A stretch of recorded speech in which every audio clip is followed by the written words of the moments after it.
Cornelius Vanderbilt was a man of contradictions. He was notorious for his explosive temper and feared or hated by most people he met.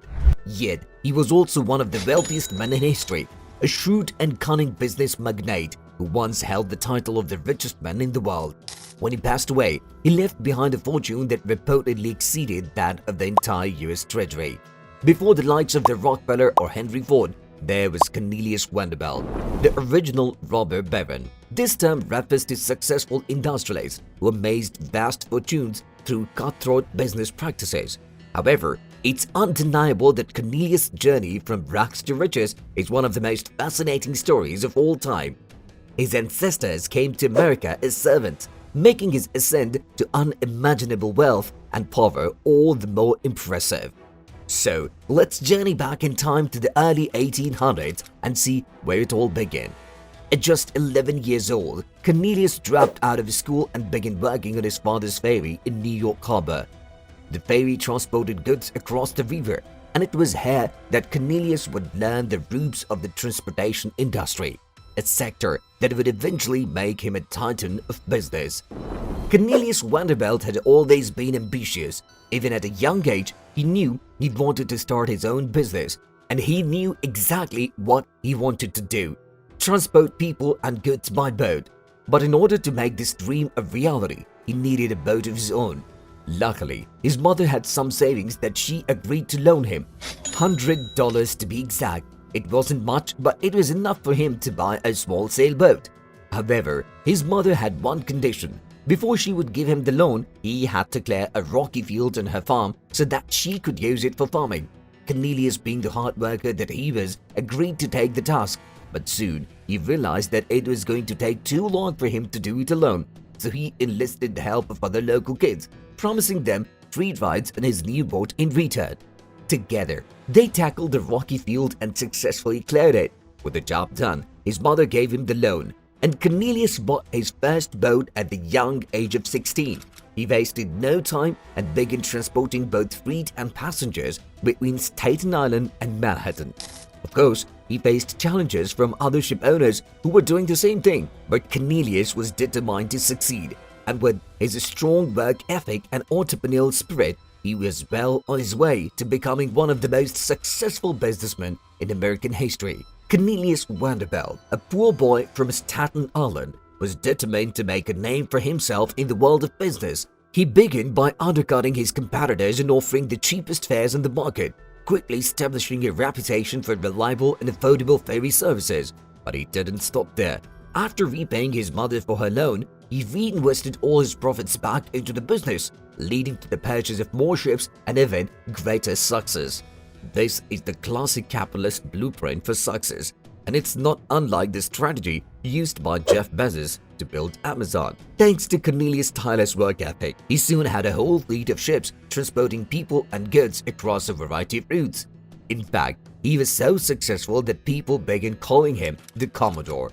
But his biggest breakthrough came during the War of 1812 between the United States and Great Britain, when the American government awarded him a lucrative contract to transport soldiers on his ships. It's clear that Cornelius Vanderbilt was a true business pioneer who never stopped striving for greatness.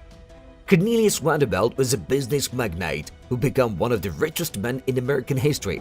He started off as a humble ferry operator in New York City, but his ambition and cunning business skills propelled him to great heights. Cornelius was a shrewd businessman who would do anything to get ahead.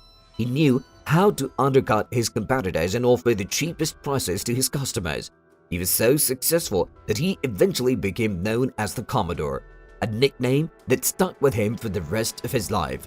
But despite his success, Cornelius had a troubled personal life. He was married to his cousin Sophia, and they had 13 children together. However, he was a neglectful husband and father, and his family life was far from happy. He even had his wife and one of his sons committed to insane asylums at different times. Despite his personal troubles, Cornelius was always looking for ways to improve his business. In the 1820s, he realized that steamboats were much more efficient than the sailboats he had been using. He invested heavily in buying steamboats and used his actual tactics of undercutting his competitors to offer cheaper prices to his customers. He even offered some boat trips for free to attract more customers. Cornelius Vanderbilt was a complex figure who left a lasting legacy in the business world. His ambition and ruthless business tactics made him one of the richest men in American history, but his personal life was marked by neglect and tragedy. Nonetheless, his contribution to development of the steamboat industry paved the way for future innovations and advancements. Cornelius Vanderbilt was a man who knew how to play the game of making money. He had a simple strategy. If he had more money than his competitors, then he could easily put them out of business by luring away their customers. Once they were bankrupt, he would then raise his prices to more sustainable levels. His tactics were ruthless and effective, and he managed to bankrupt several business owners, but he didn't stop there. Cornelius would also buy out his competitors at a reduced price, and some larger steamboat companies even paid him a lump sum of money to stay away from their trade routes. For instance, when he began operating on the Hudson River, the Steamboat Association, who also operated there, offered him $100,000 to stop operating his ships in their territory. It was simply cheaper for them to pay him off than to try and compete with his low prices. With each payout or acquisition, Cornelius' fleet grew larger, and so did his power and wealth. Making money was a game to him, and he was determined to win. Despite his growing wealth, Cornelius Vanderbilt remained an outsider to the wealthy elite. His lack of formal education, coupled with his appearance and speech, set him apart from the upper class.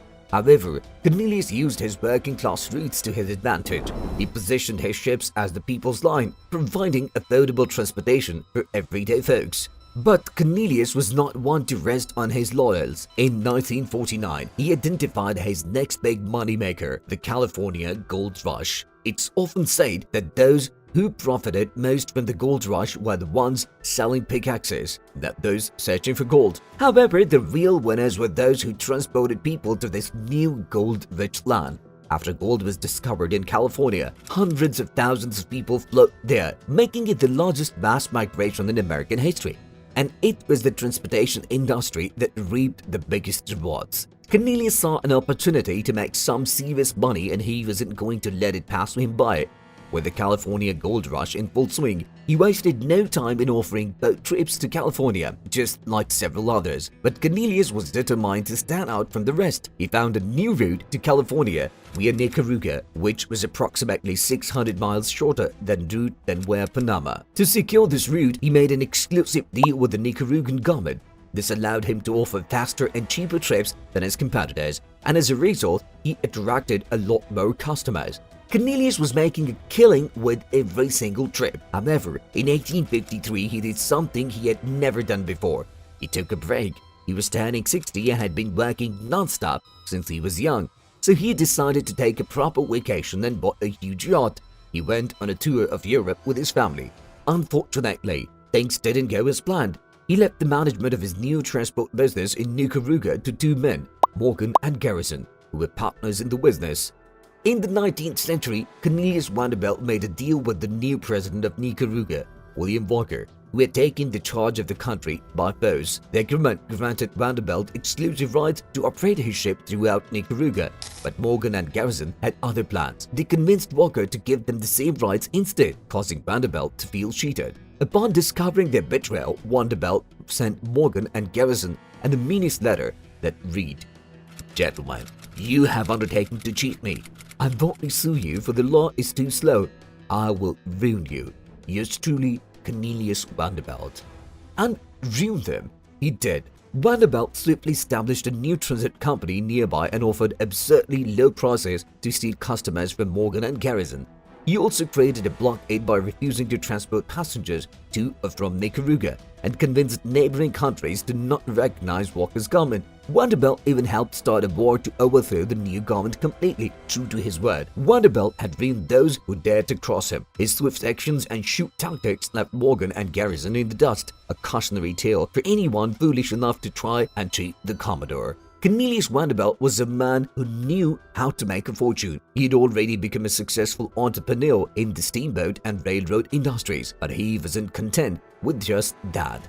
No, Cornelius had his sights set on a whole new industry to dominate. However, before we dive into that, let's take a quick look at his personal life. In 1868, Cornelius' wife sadly passed away after being brutally sent to an insane asylum. But just a year later, Cornelius tied the knot with a woman named Frank Armstrong Crawford. Now, you may be thinking Frank is an unusual name for a woman, and you would be right. But the story behind it is quite interesting. Frank's parents had agreed to name their child after their best friend, assuming they were having a boy.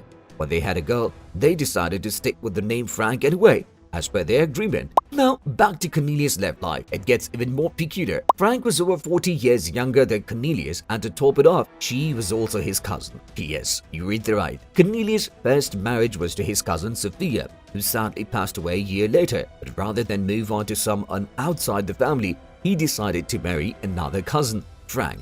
Despite the oddities in his personal life, there's no denying Cornelius Vanderbilt's business acumen and his drive to succeed. He was a man who knew what he wanted and wasn't afraid to go after it.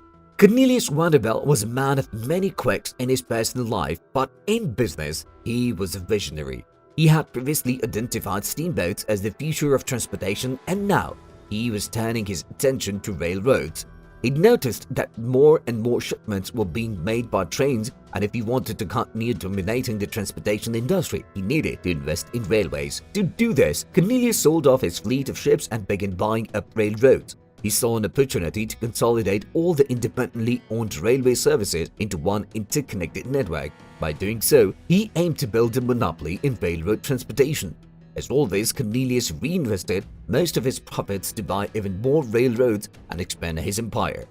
In no time, Cornelius had built the largest railroad in the world.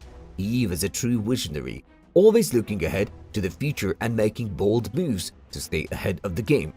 Despite his odd personal life, Cornelius Vanderbilt will always be remembered as a titan of industry and a pioneer in transportation.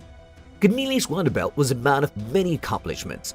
He was a savvy businessman who built a shipping and railroad empire that made him one of the richest men in the world. However, he was not content with simply amassing wealth. He was also a philanthropist who gave generously to causes he believed in, such as education. In fact, he founded Vanderbilt University with a $1 million donation, the largest charitable gift in American history at the time. Despite his success, Cornelius' life was not without its struggles. As he grew increasingly and bedridden, he remained as fiery and aggressive as ever.